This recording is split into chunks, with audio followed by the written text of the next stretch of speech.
If it's okay with you, Vice Mayor Clark, we can go ahead and get started. Yes. Are you gonna lead the meeting again? Sure, I'd be happy to. That'd be lovely. Okay, well, welcome everyone to the Ad Hoc District Elections Committee. In terms of members that are present, Mayor, Vice Mayor Clark is present, as well as myself, Councilmember Alarcon, and city staff, Brian, Olivia, and Dave, as well as Chris from the Redistricting Partners. Brian, would you like to give meeting protocols? Certainly. So this meeting will be conducted pursuant to the provisions of the Governor's Executive Orders N-29-20 and N-33-20 and Santa Barbara County Health Officer's Order in response to the spread of COVID-19 virus. The committee members, staff, and any presenters will be participating by video conference using the Zoom platform. The public can view the meeting live, and instructions to view the meeting are included in the posted agenda. The public can also participate in the following ways. They can submit a comment via the e-comment link on the city's agenda website for this meeting to be distributed to committee members. The public can also provide real-time public comment through the Zoom meeting by using the raise your hand feature to notify staff that they would like to make a public comment during the designated public comment times. And Councilmember, that concludes my remarks. Thank you, Brian. Okay, let's move on to agenda item number 2, which is public comment. And so Councilmember Alarcon, we did receive one written public comment, which from Russell Ruiz, which was distributed to the committee already, I think on Monday.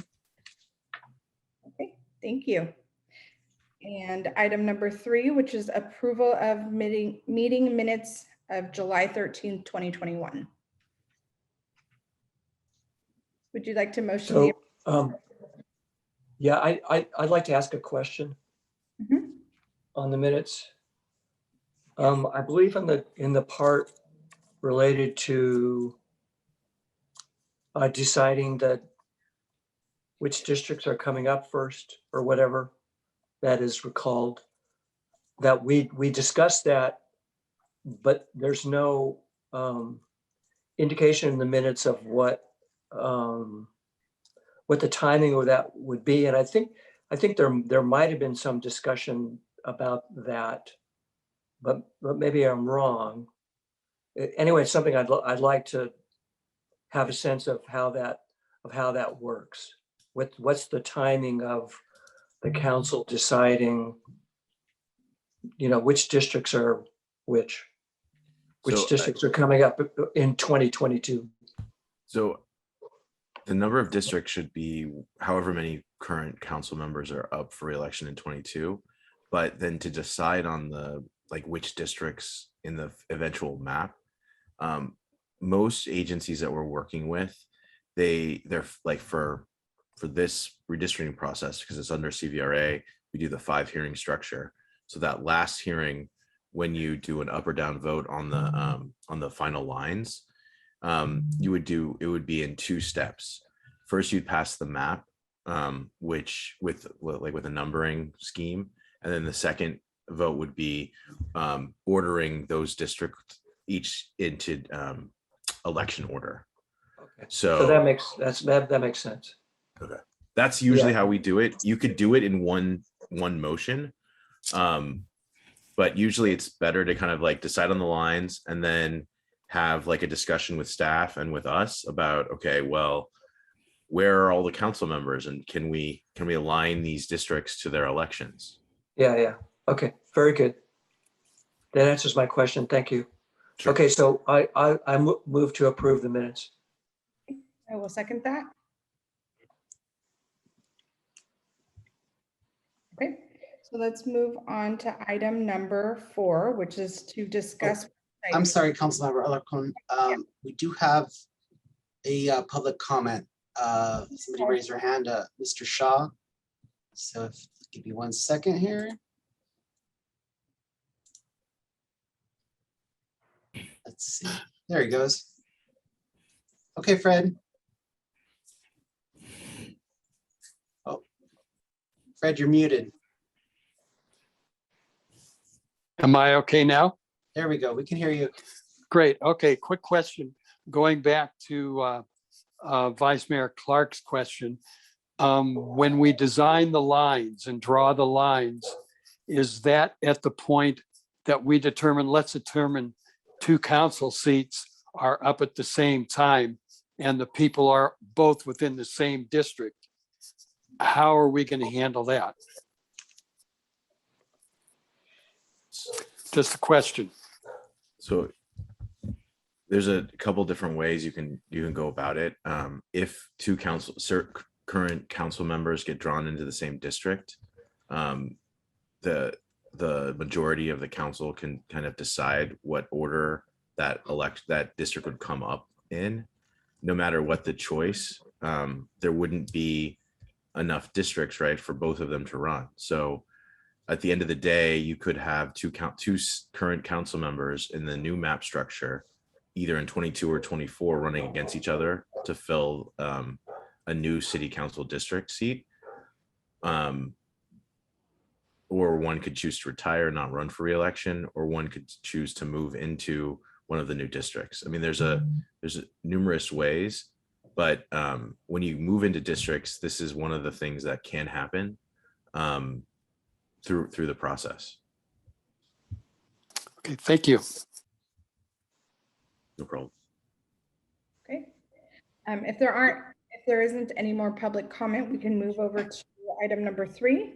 And Councilmember Alarcon, just for clarification, I may have missed it, but there was a motion and a second to approve the minutes. Was there also an aye vote on that? You mean like one of us changed our mind or something? Just for the record that, after the motion, the second, was there a vote? I missed it if there was. Oh, there was not a vote. Would you like to, Vice Mayor Clark, would you like to? Just an all in favor, say aye kind of a thing is fine. Okay, all in favor? Aye. Aye. Sorry to be technical. I just want to make sure we get it on the record. No, this is good. If I haven't missed any other steps, then 3 is no, I'm sorry, item number 4, CAS website update. So I just wanted to provide an update. We have gotten Districtor ready to be put on the website. And if you'd like, I can do a little preview for you right now, if I can share my screen. Yeah. I think I can.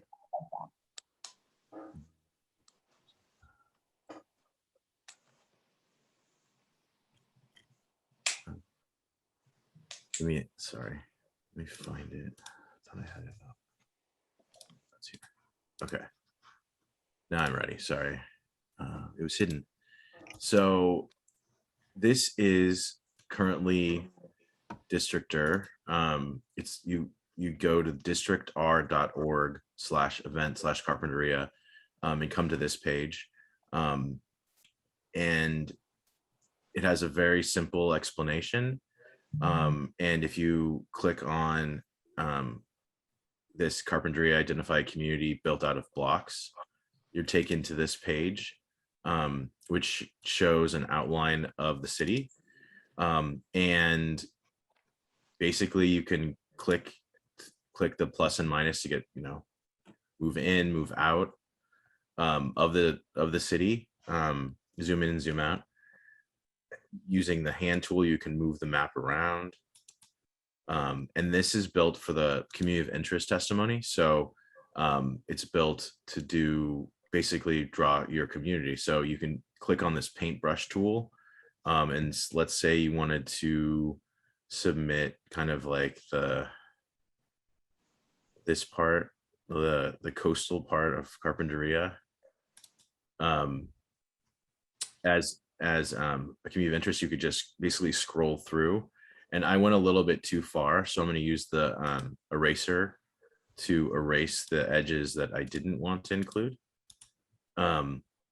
And then I can basically, if I'm interested in a census block or an area, I can use the magnifying glass and hover over it, and it'll tell me what the total population is, what the Hispanic population, Asian pop, and Black population is of that highlighted census block. And if I'm done, and this is the community that I want to submit, I can give it a name.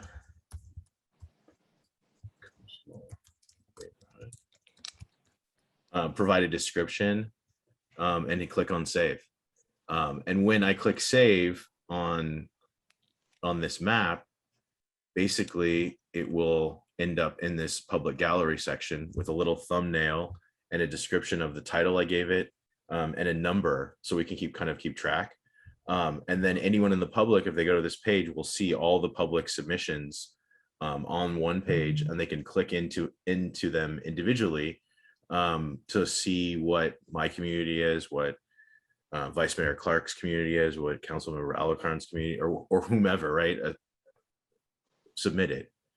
So that's Districtr. It's ready to go. One other thing, just note, is right now this is using the 2015-2019 estimated populations.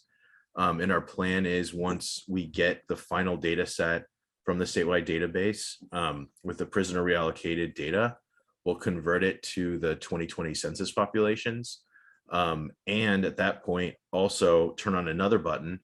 So right next to this red button, there'll be a blue button that says Carpinteria, draw your, a 5-district plan or a 4-district plan, depending on how many council seats you want to go forward with. And people can then draw a full district plan of the city.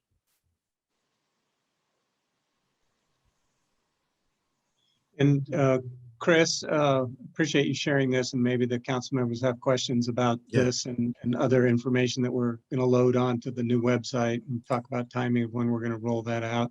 Olivia will share that. But there's also a paper version of this unity of interest process, and I noticed that Kimmy just sent us a draft of that. Is that another thing you can share, kind of a placemat version of this? Totally. Here, let me share my screen again. Here's the placemat that Kimmy just sent over.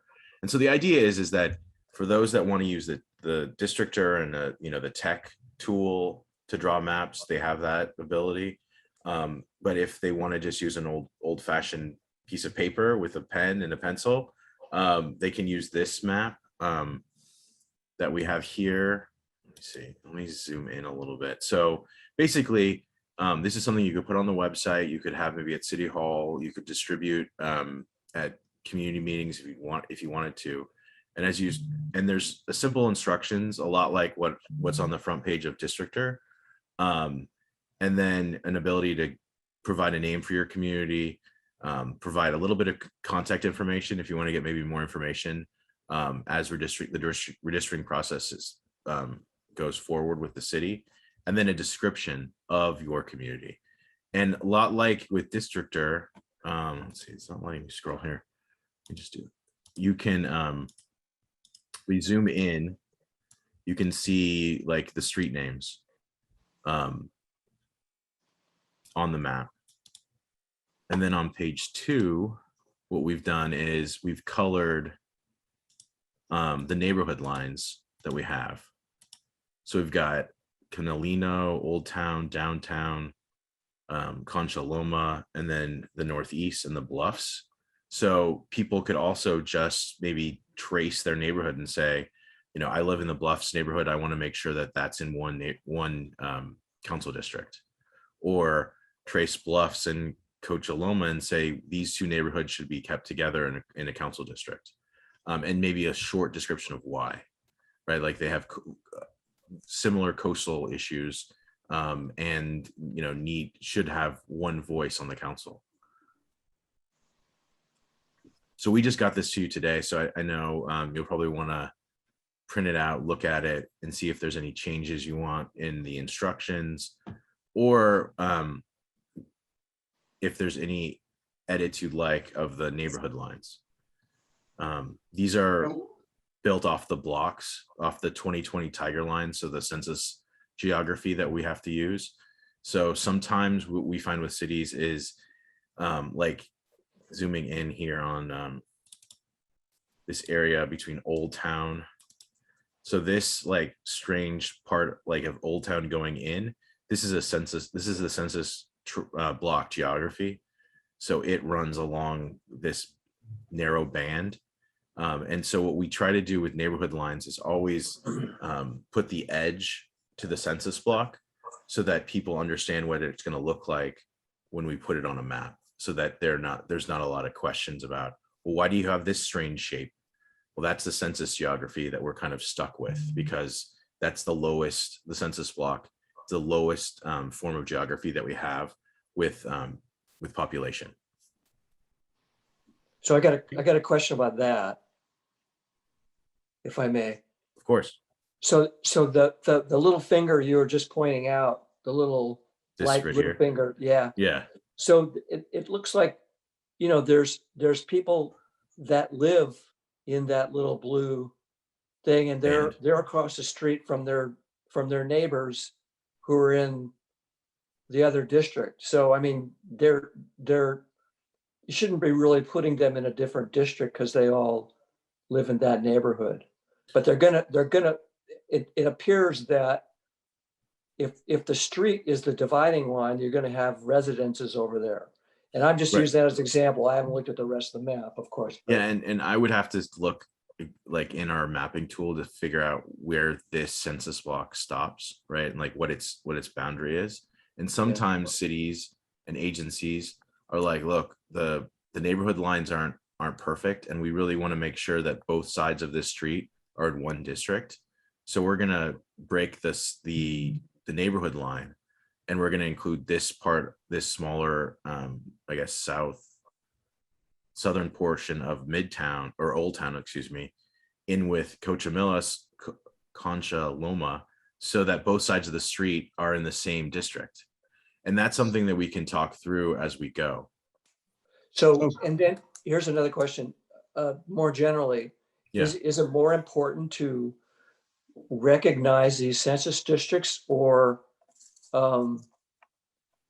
go for equity in terms of population? I mean, there's gonna, if you want to have these districts be roughly equal in numbers of population, they're gonna look a lot different than this.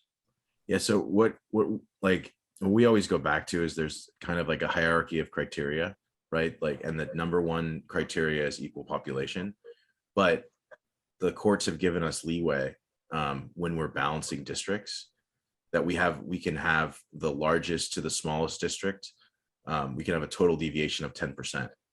So what that percentage allows us to do, what that deviation allows us to do is try to keep communities of interest, things that the public have bring forward about their communities, like we can keep them whole by using that deviation. So we don't have to worry about having districts deviation like to the one person, like at the congressional level.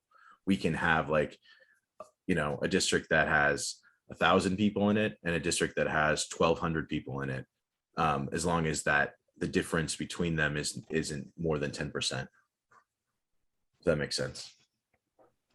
Yeah, and one other observation, the one down here named Bluffs, Yeah. I don't believe anybody actually lives there. Okay. And I know this is, if I could spin off of that, Al, I know this is just an example, but the part of the example that you gave that we've been talking about here with that funny finger that runs into the Concha Loma neighborhood. Are you saying, Chris, that the council in adopting maps cannot break up a census block group? No, there's a block. You can't break a block. And so like under the Fair Maps Act, I mean, I think you could ask legal counsel, but our interpretation of the Fair Maps Act basically says we have to follow census geographies. Yeah, it's interesting. It's an interesting thing because Yeah. you know, you've pointed out that they talk about logical boundaries and, you know, this kind of stuff. And when you have a funky kind of extension into a neighborhood like this that isn't a logical boundary, in a number of ways, but you're stuck with it, and you're having to respond to it. I mean, I think the that's- hard part for us is that then we can't say, if let's say we split a census block, we don't know what the we don't know what the two sides of that split block, what their populations are. And well, it's, Yeah, I know we don't through the census, but we do, because they're so, we can count them. You know, we know the households, and we can literally go out and get it on the ground understanding of how many people live in that little vestige. But anyway, these are things for, as you say, Chris, for us to talk about and think about if those things come up. Hopefully there won't be too many of those situations. yeah. And I think No, the I other think, I thing, think, go ahead. Sorry, I didn't mean to cut you off. no, it's okay. I probably butt in. I think there's a very strong conflict between the census blocks and equitable numbers of population. In that first example you gave of the downtown, there was 445 people in that district. And, you know, we know that the districts are going to be much larger than that, or they should be to achieve equity of population. Yeah, and these are just the neighborhood lines. So like these aren't like a precursor to council districts. It's just something that we try to provide Yeah. cities, because so many things are kind of, you know, people have an identity in a neighborhood, and sometimes this helps with community of interest testimony of giving them the neighborhood lines, and then they can refer but to it's- them. But it's really, it's similar to the census block. If I'm looking at the census block here, there's 445 people in that census block because that's where the neighborhood is.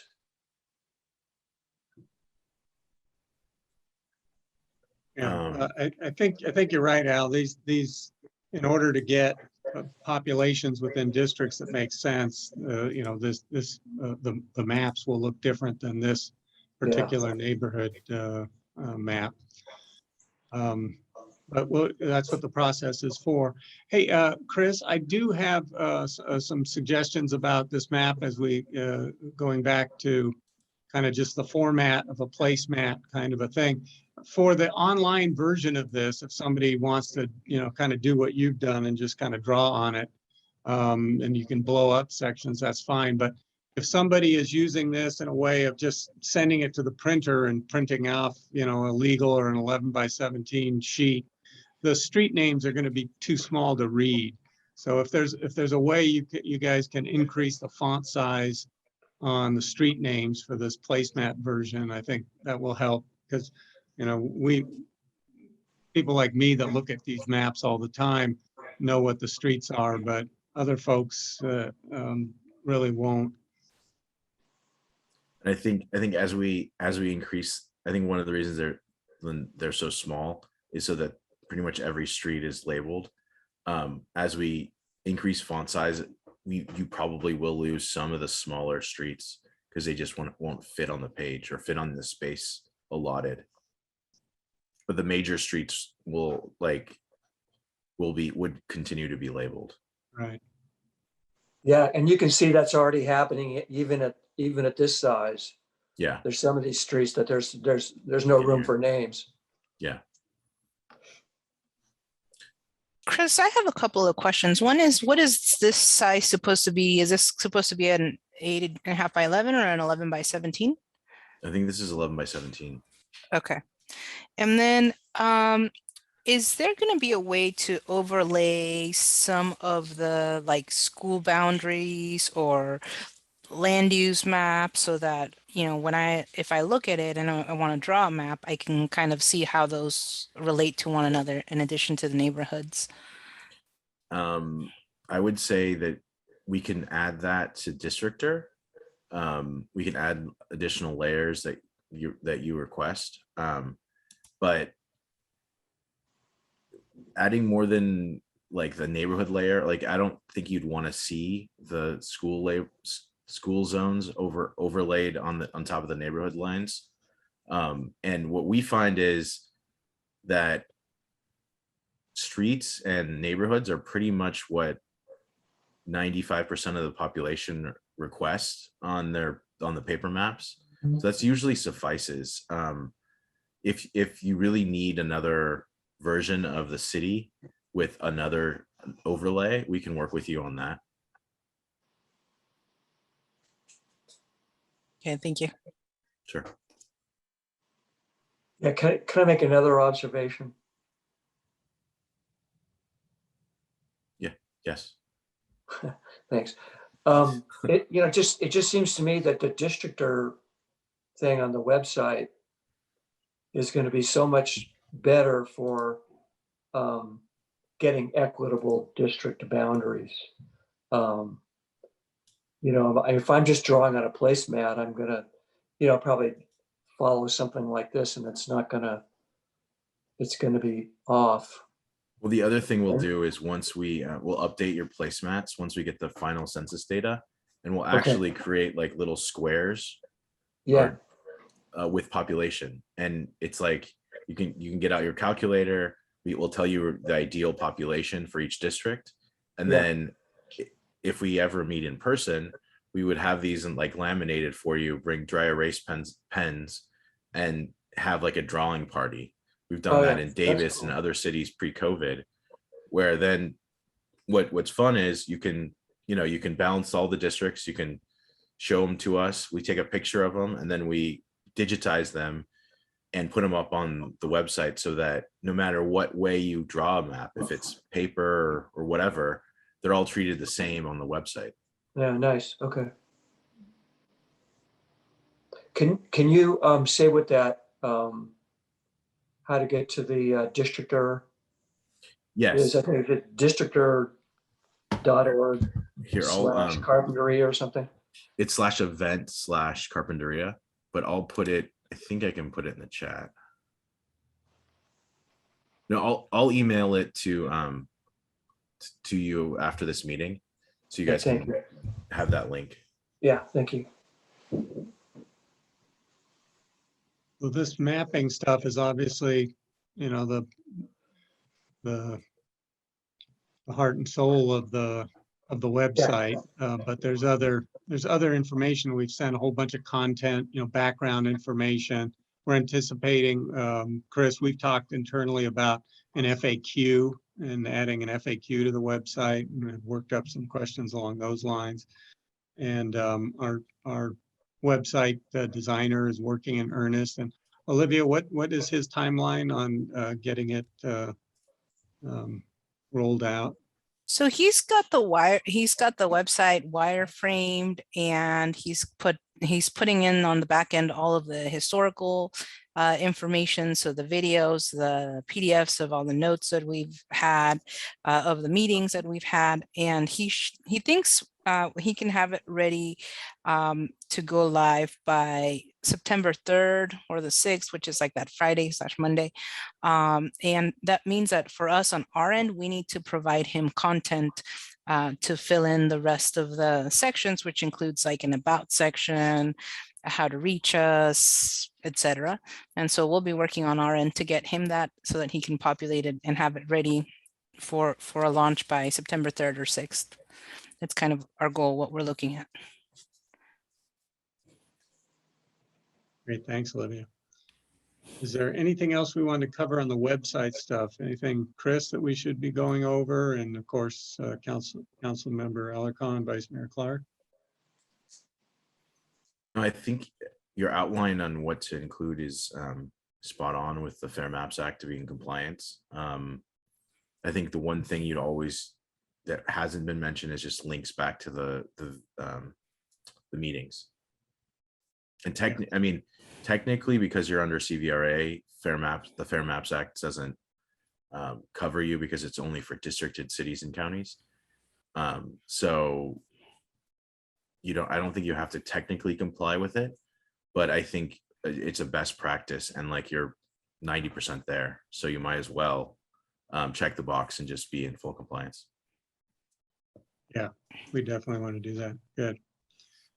And I do have a question for you, Chris. Do you have any kind of boilerplate language that you could provide us as we're going through writing like an about page or things like that. That would be helpful. So that way I don't break my head coming up with language that And you have what- over and over again. That's been really well crafted and Yeah, we can send over like example website language, FAQ docs, and then also some links to just other city pages. Mhm. Because a lot of times we've worked with a lot of agencies and we'll give them the docs and then we'll give them the links and then they'll kind of pick and choose what they like best, right, from the different options out there. Right. Yeah, that would be helpful. If you could get that to us like this week would be great. Yeah. Thank you. Sure. Chris, is District R in Spanish also, or only in English? Only in English at this point. They're working on converting it, but it's not.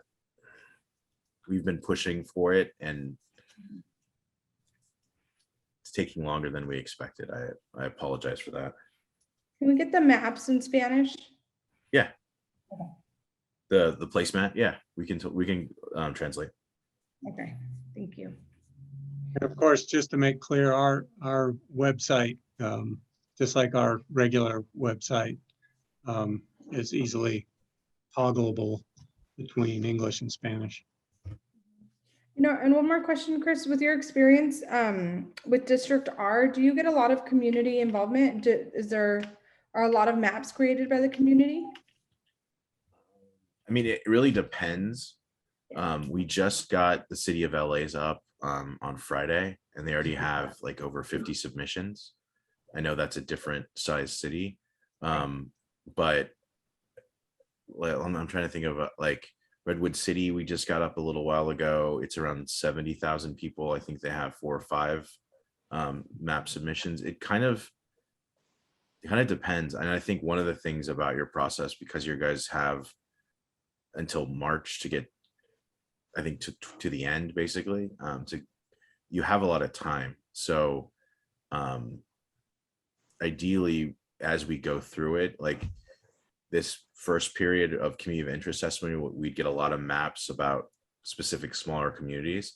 And then when we move over and we get the census data and people get to start drawing district maps, we'll have a handful of those submitted. I always joke that Districtor is so simple and easy to use that I can train my 7-year-old mom to do it. So I think one of the things that council members or members of staff can always do is have like a little mapping party if they wanted to geek out on redistricting, and in 15 or 20 minutes could have 4 or 5 submissions. So I think it's kind of dependent on the outreach and the and how you use it. Okay, thank you. All right, Can this be done on a tablet or just a computer or just a desktop or like laptop? It can be done on a tablet, and we've actually seen people do it on a smartphone, but it's really hard. I would not recommend using trying to draw on your smartphone. You might throw your smartphone across the room. But the tablet, it's basically anything that can project a website. Thank you. And so the neighborhood map with the communities of interest placemat that you presented to us, that we kind of just had a lot of suggestions on, is that going to get updated, or Yeah, so could we we'll- expect that to get updated before whenever we do our first workshop? Yeah, so we just sent that to you today. So if you want to review it, make comments, changes, tell us this neighborhood really needs to move this direction or whatever, or wordsmith the instructions. We can also turn it around in Spanish. So I think ideally what would happen is we'd get the English version final, and then we'll translate that into Spanish, and have that, and we can have that for you before September 3rd, no problem. We just need to finalize it. I know we just gave it to you today, so maybe finalize it by like a week from today, or by next Thursday. Chris, does it make sense to have that website go live, the District R website go live before we get our updated census numbers? Well, I think the beauty of this, the pre-final numbers, is people can really focus on their communities. Because you don't need a population to be able to define what your neighborhood is or what your community of interest is. That could just be like the route that you walk with your, like, for me, my community of interest is really the route I walk with my son in the mornings. I have a couple different pathways, and those are kind of where my coffee shop is, where a breakfast place is. And it's I don't need the final census numbers to do that. So that's where I think District R and the placemat can come in.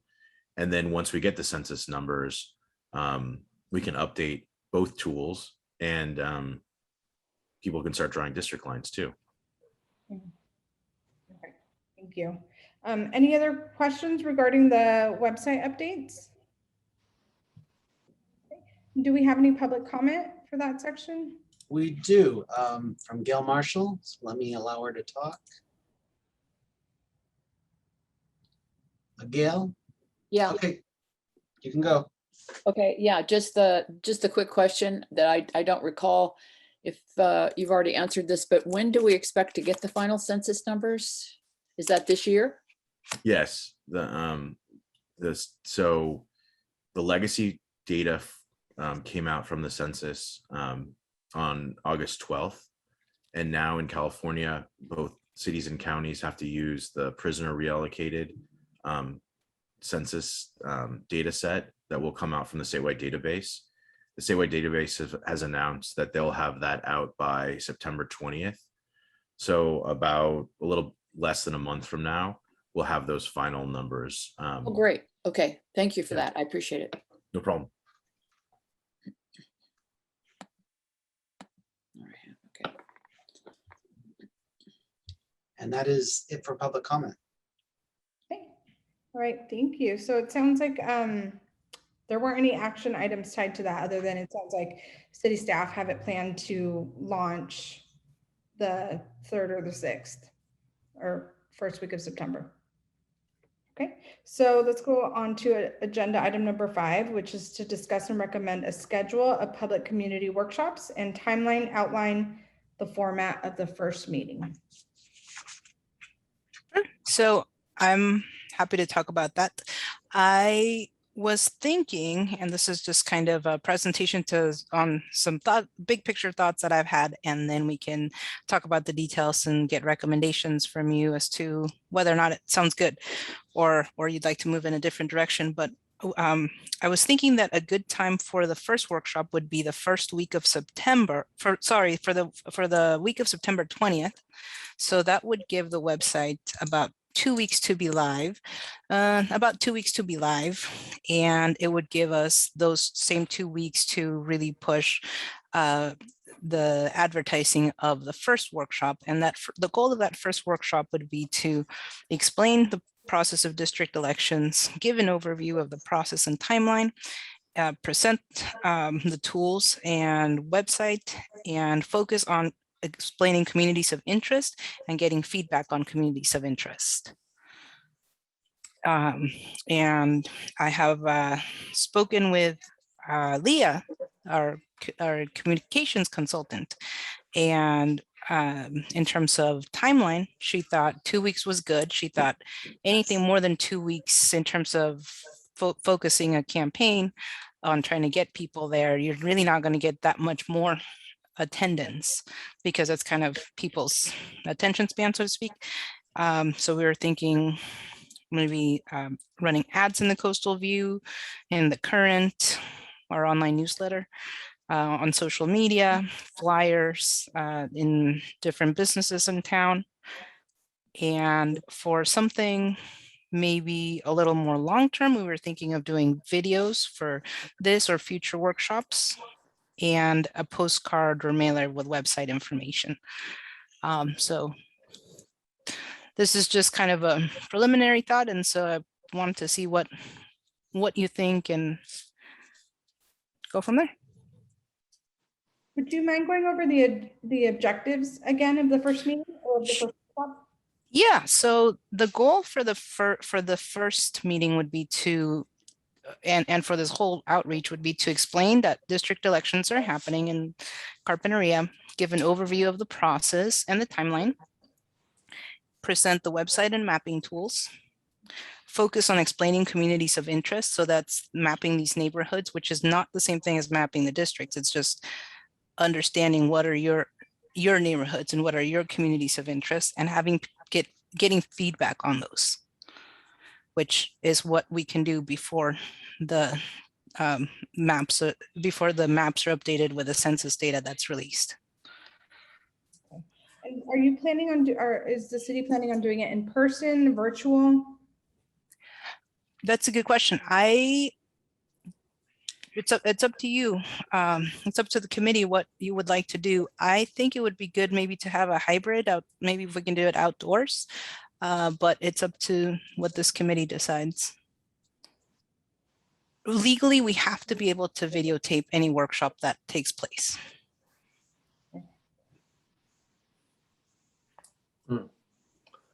So are we set up to video outside? Yeah, we can arrange for that. How many total workshops do we envision? So that's actually a good question. I'm going to share the screen with you just to show you what the original map was. The original timeline was. And I think we're going to have to work with Chris and redistricting partners to figure out how to adjust that timeline, because we're already a little bit behind the time that we had set up. So I'm going to share the screen with you.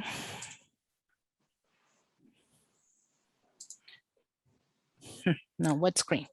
This one. Okay, so this is the timeline that we had. Can everybody see that okay? Yeah.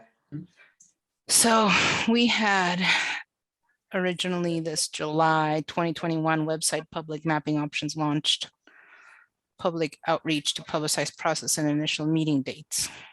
So now we're looking at kind of moving that down a little bit into September and having that be the presentations for the communities of interest. So I mean, I guess we just technically haven't had the beginning public outreach to publicize the process.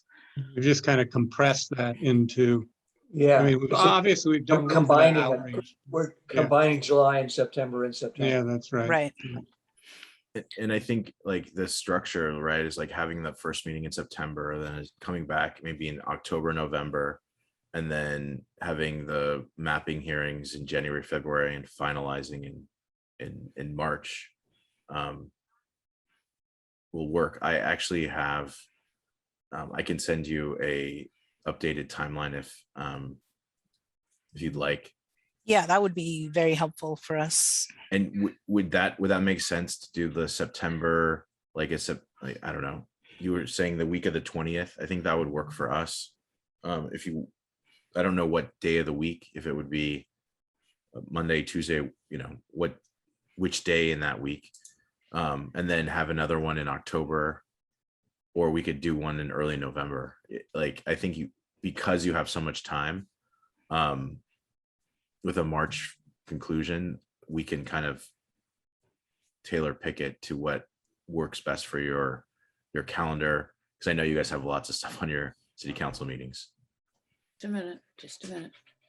Yeah, so I think if we could get an updated timeline for me, that would be awesome. I think part of one of the things I did want to ask the committee was what time, if you thought A, that was a good timeline, B, if you thought evening or weekend or lunchtime.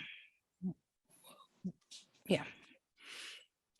I think my initial reaction is that we want to have multiple workshops that can accommodate different times. So maybe an evening one and a weekend one, and maybe a morning one.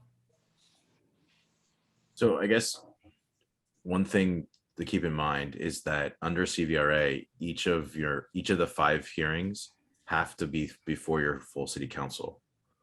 So I don't know if the outreach meetings or the workshop, like what we're having now wouldn't count towards the CVRA because it has to be a fully public, fully noticed public hearing before the legislative body to count towards the 5 hearing structure under the CVRA. What's it called? Their process or its And I process. think, and it was my understanding that we were anticipating that, Chris, that we'd have the Okay. 5 mandatory meetings, but as a precursor to those meetings, we'd be doing these more workshop-y kind of things. Okay. So maybe Olivia can work with you on a schedule that, has those, 2 or 3 workshop kind of things that accommodate varying schedule needs of folks in the community here. And then we kind of as a springboard into the more formal meetings in front of the council. Or now Okay, that sounds hopefully good. our community is educated, informed, and, ready to engage in the mapping process with the council. Okay, sounds good.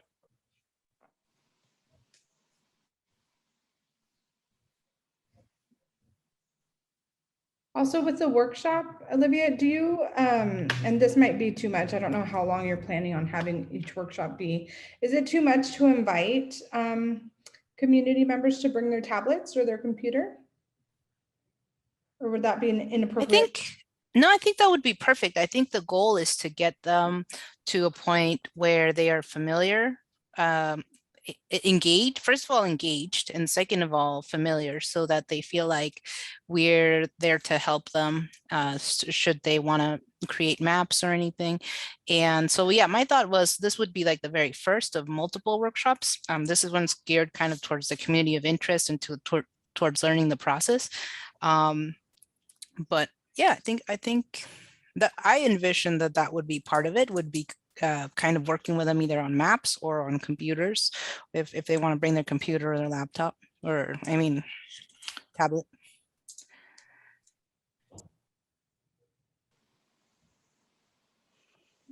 Any other questions?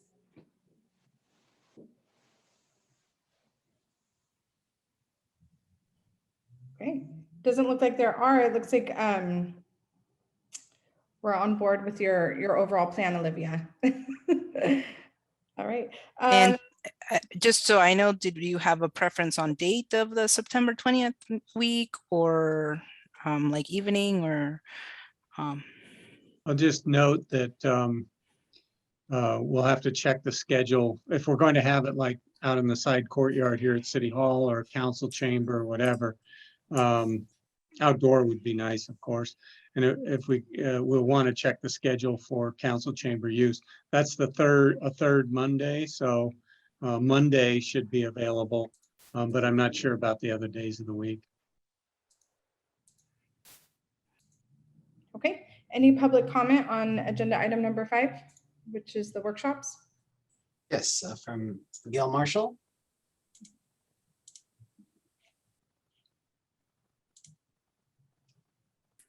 I think you're muted, Gail. There we go. Yeah, okay. I'm asking questions that I'm sure you've already thought of, but in a process like this that is so unfamiliar. I mean, people who are watchers of city council and, concerned people in the community don't know about this process, don't know. Actually, there's a lot of people that don't even know that redistricting is occurring even at this point. Yeah. So it's going to be ultra important to get the information out to communities of interest, so that people in the, maybe retailers in the downtown corridor, have posters in their windows, or, I'm blithering here, but hopefully you understand what my message is. There are so many people that don't know that this is happening, that even if you offer up a website and offer up opportunities to participate in workshops, excuse me, in order for it to be effective, the people that live all over the city have to know this is happening. So I'm not sure, what the plan is to make sure that happens at the grassroots level. Thanks. Yeah, that's a great Yeah. Great point. And Yeah. yes, there is a communications plan, and maybe Olivia can kind of talk through some of the elements of that. We can get direction from the committee today if you'd like us to add, do more of something or other ideas. Also, the memo that was sent to us from redistricting partners on the City of Carpinteria Community Outreach Plan prior to me coming on does include a list of like CBOs in Carpinteria and CBOs of interested organizations that engage with Carpinteria, even if they're not within the City of Carpinteria. And so we have a list of those. They also provided all the media outlets that need to be included in the engagement of this process. There'll be press releases to the media, ads in the Coastal View, social media pushing out over that. If we can, of course, take direction on some other things. One of the things that I thought of but it's old fashioned, is to, mail out to every household in town a manila envelope with the placemat in it and a bunch of background information that, hey, this is coming. Or is here. That's expensive, but sometimes that's effective in reaching a lot of folks, and you do it in, the materials in English and Spanish, and it can supplement other forms of communication.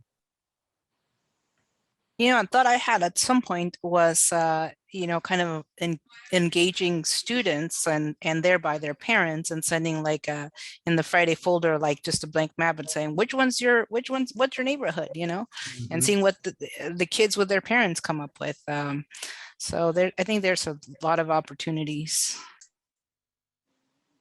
Have we considered radio? Either as a guest, speaking in English and Spanish, or running an ad? We can definitely pursue radio. Yeah.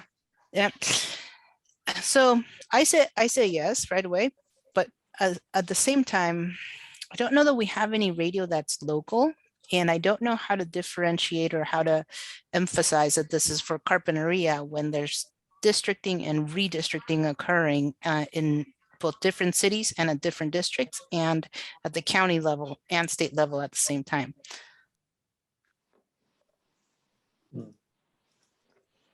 What about text messaging? Can you do a mass text message to Carpinteria residents?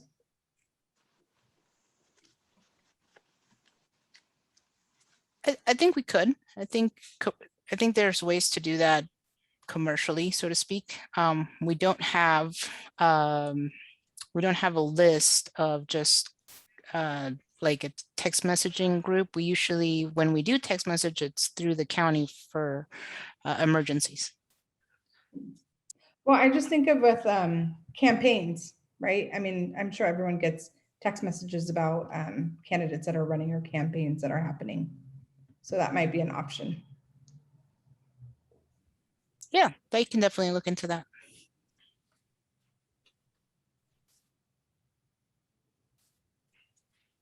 Anything else you'd like to add, Vice Mayor Clark? No, I don't think so. Okay. Then, Councilmember Alarcon, we still have Gail Marshall. I think, Oh, I don't know if this is, oh, there, sorry. Never mind. okay. All good. No more public comment.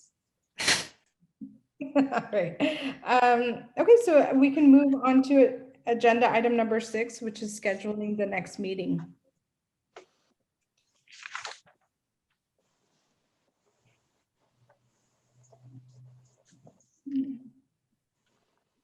So we had this meeting scheduled before the second Wednesday of the month. So now we're the fourth Wednesday of the month. yeah, I am. I'll be right there. I gotta feed the dog first. Might want to mute yourself, Gail. So do we want to meet a month from today? the fourth Wednesday, or do we want to go back to the second Wednesday? The second Wednesday would give us a meeting before the workshop. Or yeah, before the workshop, that would be the 8th, right? Whereas the 4th would be 1, 2, 3, 4 would be that week of the workshop, and then maybe like the day after or the day before, the day of. Okay, so the 8th, does that work for you, Vice Mayor Clark? Yeah, sure. Okay, should we do 4 p.m.? Yep. Okay. Is there anything else that's left on our agenda that we should discuss before we end? Not on our end. All right, then we can adjourn the meeting. Thank you, everyone. Thank you. Thank you. Thanks, everybody. Thank you.